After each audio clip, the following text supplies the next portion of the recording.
Hello আমার দশম শ্রেণীর শিক্ষার্থী বন্ধুরা, আজকের ভিডিওতে আমি আলোচনা করব তোমাদের ভূগোলের যে সিলেবাসে বায়ুর ক্ষয়জাত ভূমিরূপ সমূহ আসে সেই ভূমিরূপগুলি। তো সরাসরি এই ভূমিরূপগুলি বোঝার আগে আমাদের কয়েকটি বেসিক বিষয় সম্পর্কে অবগত হতে হবে। দেখো, যেগুলো তোমাদের ওই ভূমিরূপগুলি বুঝতে সুবিধা হবে। আমি তাই তোমাদের প্রত্যেককে রিকোয়েস্ট করব, এই পার্টটা আমি দুটো ভিডিওর মাধ্যমে ইউটিউবে দেব। তো তোমরা দুটো ভিডিও সম্পূর্ণ দেখো, তাহলে দেখবে এই ভূমিরূপের কনসেপ্ট তোমাদের একদম ক্লিয়ার হয়ে যাবে এবং তোমরা আর কখনো ভুলবে না। দেখো, বায়ুর ক্ষয়জাত বা সঞ্চয়জাত যাই ভূমিরূপই হোক না কেন, আমাদের সর্বপ্রথমে জানতে হবে যে বায়ুর এই যে ক্ষয়জাত বা সঞ্চয়জাত ভূমিরূপগুলো কোথায় গড়ে ওঠে বা কেন ওই অঞ্চলগুলিতে বায়ু সক্রিয়ভাবে তার ক্ষয়কার্য বা সঞ্চয় কার্য চালায়। দেখো, আমরা বায়ুর মূলত সৃষ্ট ভূমিরূপ দেখতে পাবো, সেটা ক্ষয়জাতই হোক বা সঞ্চয়জাত, সেটা হলো মূলত মরু বা মরুপ্রায় অঞ্চলে এবং উপকূলীয় অঞ্চলে কিছু কিছু আমরা দেখতে পাই। দেখো, মরু বা মরুপ্রায় অঞ্চলে বা উপকূলীয় অঞ্চলে বায়ু সেখানে সক্রিয় হয়, কারণ সেখানে কি মরু বা মরুপ্রায় অঞ্চল মানে সেখানে বৃষ্টিপাত একদম কম হয় এবং সেখানে কোনো বড় বৃক্ষ জাতীয় উদ্ভিদ থাকে না, ঘন বনভূমি থাকে না এবং জনবসতি যেহেতু মরুভূমি অঞ্চলে কম তুলনামূলকভাবে, সেখানে বাড়িঘরের পরিমাণও কম। ফলস্বরূপ কি, একদিকে যেমন বায়ু প্রবল বেগে প্রবাহিত হওয়ার সুযোগ পাচ্ছে সেই সব অঞ্চলে বাধাহীন হয়ে, অন্যদিকে কি সেখানে ভূমিরূপ শিথিল হয়। কারণ কি, আমরা কি জানি, মরুভূমি অঞ্চল দিনে এবং রাতে উষ্ণতার একটা ব্যাপক তারতম্য ঘটে, যেটা আমরা ক্লাস 9-এ পড়েছিলাম। ফলস্বরূপ কি হয়, আবহাওয়া বিকারের ফলে সেখানে শিলা চূর্ণ বিচূর্ণ হয়ে যায়। ফলস্বরূপ সেই প্রবল বেগে প্রবাহিত বায়ু সেখানকার শিথিল আলগা শিলাচূর্ণকে খুব সহজেই ক্ষয়ীভূত করে এক স্থান থেকে অন্য স্থানে নিয়ে যেতে পারে।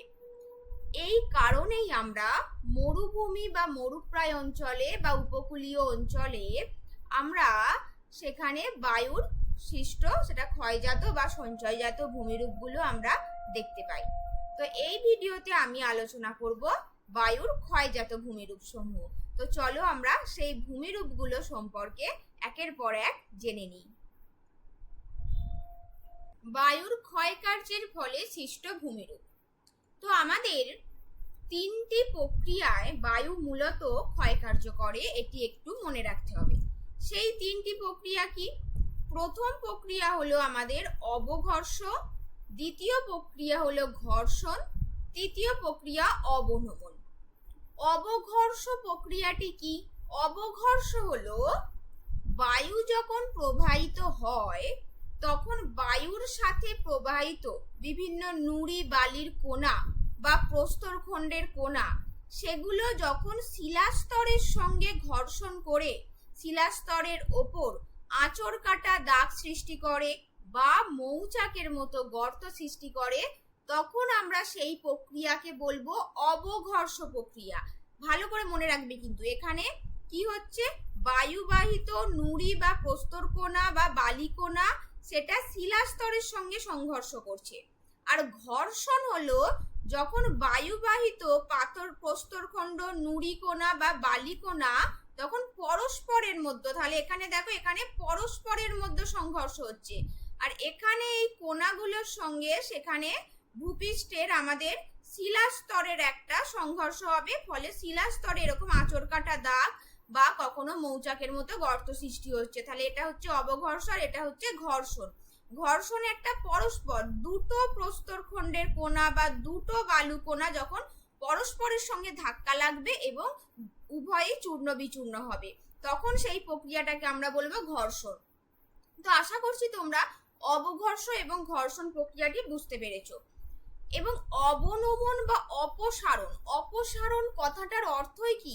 অপসারিত মানে অন্য কোথাও গিয়ে পড়বে, তাহলে কি হচ্ছে, যখন প্রবল বেগে বায়ু প্রবাহিত হচ্ছে মরুভূমি অঞ্চলে, তাহলে মরুভূমির সেই শিথিল আলগা ভূপৃষ্ঠের যে আমাদের বিভিন্ন ধরনের বালিকণা হোক, সেটা প্রস্তর কণা হোক, নুড়ির চূর্ণ হোক, সেগুলোকে যখন বায়ু অন্যত্র সরিয়ে নিয়ে যায় এবং ধীরে ধীরে কোনো অঞ্চল সেখানে অপসারণ ফলে কি বা অবনমন, সেই জায়গাটা বা সেই স্থানটা ধীরে ধীরে অবনমিত হতে থাকে। অবনমিত মানে গর্তের সৃষ্টি হতে থাকে, সেই জায়গাটা গর্তের সৃষ্টি হতে থাকে, কারণ এখানে যে নুড়ি বালি চূর্ণ কণাগুলো সেইগুলো প্রবল বায়ু প্রবাহ সেগুলোকে অন্য জায়গায় স্থানান্তরিত করছে, ফলে এই স্থানটি অবনমিত একটা গর্তে পরিণত হচ্ছে।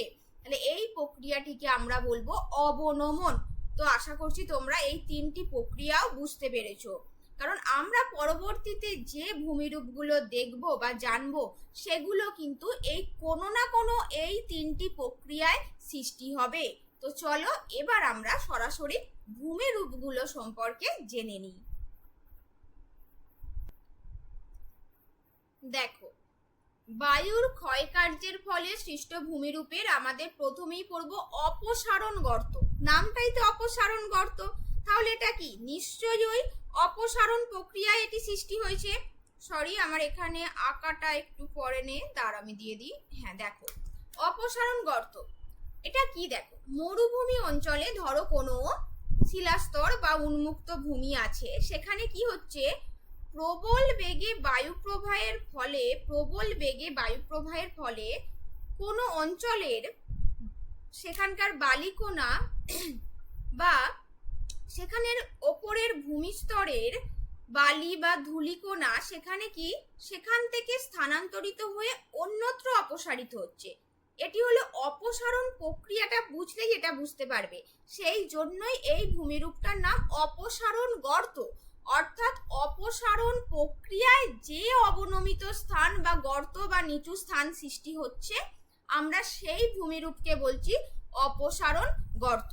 তাহলে দীর্ঘদিন ধরে দেখো, কোনো একটা স্থান থেকে বালুকণা বা ধূলিকণা অপসারিত হতে হতে সেই জায়গাটা অবনমিত হচ্ছে, এবং অবনমিত বা নিচু হতে হতে আস্তে আস্তে কি হয়, এই জায়গায় যে গর্তটা সৃষ্টি হচ্ছে তাকে তো আমরা বলছি অপসারণ গর্ত। এবং এই অপসারণের গর্তের চূড়ান্ত পরিণাম হলো সেখানে মরুদ্যান সৃষ্টি হয়। কারণ কি, দেখো, এই অবনমিত হতে হতে এক সময় কি হয়, সেটি মরুভূমি অঞ্চলে ভূগর্ভস্থ জলস্তরটা এখানে আমরা দেখতে পাই। ফলস্বরূপ এই স্থানে আমরা মরুদ্যান বা মরুভূমির অঞ্চলে জল পেয়ে থাকি। তখন আমরা এই যে এখানে ভূগর্ভস্থ জলস্তরটা উঠে আসে, তখন আমরা তাকে বলবো মরুদ্যান। তাহলে অপসারণ গর্ত প্রথমে সৃষ্টি হবে এবং পরবর্তী ধাপ হলো মরুদ্যান সৃষ্টি। তাহলে এই দুটোই কিন্তু অপসারণ প্রক্রিয়ায় বা অবনমন প্রক্রিয়ায় আমাদের সৃষ্ট ভূমিরূপ। তো চলো এবার আমরা এই অপসারণ গর্ত বা মরুদ্যান সম্পর্কে আমাদের পরীক্ষায় যেগুলো লিখবো বা এই যাবতীয় তথ্য জেনে নিই। দেখো, অপসারণ গর্ত মরু অঞ্চলে বায়ুর অবনমন বা অপসারণ কার্যের ফলে কোনো স্থান থেকে হাজার হাজার টন বালি অপসারিত হয়, ফলে সেখানে ছোট বড় গর্তের সৃষ্টি হয়, একে অপসারণ গর্ত বলে। এবং এটি তোমরা এসএকিউর জন্য মনে রাখবে, বিজ্ঞানী হ্যাক এই গর্তগুলির নাম দেয় ব্লো আউট। এবং পরবর্তীতে দেখো, ওই যে অপসারণ প্রক্রিয়ায় গর্তগুলি সৃষ্টি হলো, এই যে তোমরা এখানে দেখতে পাচ্ছ গর্তটা সৃষ্টি হয়েছে, এই গর্ত ভারতের রাজস্থানে কি নামে পরিচিত? ভারতের রাজস্থানে ধান্দ নামে পরিচিত। এটা কিন্তু অবশ্যই মনে রাখতে হবে তোমাদের এসএকিউর জন্য। এবং মঙ্গোলিয়াতে আমাদের প্যাংকিয়াং হলো নামে পরিচিত। হলো কথাটার অর্থই হলো গভীর গর্ত। এবং আমেরিকা যুক্তরাষ্ট্রে বাফেলো হলো নামে পরিচিত। তোমরা বিশেষ করে ভারতের রাজস্থানে যে ধান্দ নামে পরিচিত, এই ধান্দ কথাটা তোমরা মনে রেখো। এবং দেখো, উদাহরণ কি দেবে? মিশরের কাতারা হলো বৃহত্তম অপসারণ সৃষ্টি গর্ত। তো তোমাদের পরীক্ষায় পড়লে অবশ্যই অপসারণ গর্ত কাকে বলে, কিভাবে সৃষ্টি হয়, উদাহরণ এবং এই ছবিটি দিতে হবে। এবং দেখো, আমি কি বলেছিলাম, প্রথম স্টেজ হলো অপসারণ গর্ত এবং দ্বিতীয় স্টেজ হলো মরুদ্যান। তাহলে মরুদ্যানটা দেখো, আমি যেটা বুঝিয়েছিলাম সেটাই লেখা আছে। মরু অঞ্চলে দীর্ঘদিন ধরে এইভাবে বালুকা রাশি অপসারিত হলে সেখানে যে গভীর গর্তের সৃষ্টি হয়, এইভাবে সৃষ্ট কোনো গর্তে ভৌম জলস্তর অর্থাৎ ভূগর্ভের জলস্তর যখন উন্মুক্ত হয় এখানে এই স্থানগুলোতে, তখন সেখানে মরুদ্যান গড়ে ওঠে। আর আমরা কি জানি, মরুভূমি অঞ্চলে যেখানেই মরুদ্যান গড়ে ওঠে সেখানে যেহেতু জল পাওয়া যায় সেখানে উদ্ভিদ জন্মায় এবং জনবসতি গড়ে ওঠে। এই যে তোমরা দেখতে পাচ্ছ একটি প্রাকৃতিক মরুদ্যানের চিত্র, যেখানে গাছপালা আছে এবং পাশে জনবসতিও আছে। এবং উদাহরণ কি, সৌদি আরবের রাজধানী রিয়াদ একটি মরুদ্যানে অবস্থিত। তাহলে রিয়াদ প্রকৃতপক্ষে একটি মরুদ্যানে অবস্থিত।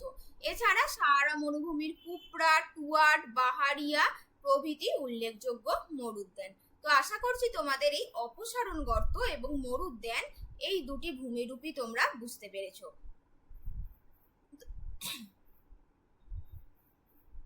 এবার চলো আমরা পরবর্তী ভূমিরূপ বুঝে নিই। তো আমার ভিডিওটি কেমন লাগলো অবশ্যই কমেন্টে জানিও এবং ভালো লাগলে লাইক এবং সাবস্ক্রাইব করে দিও। দেখা হচ্ছে এর পরবর্তী পার্টে।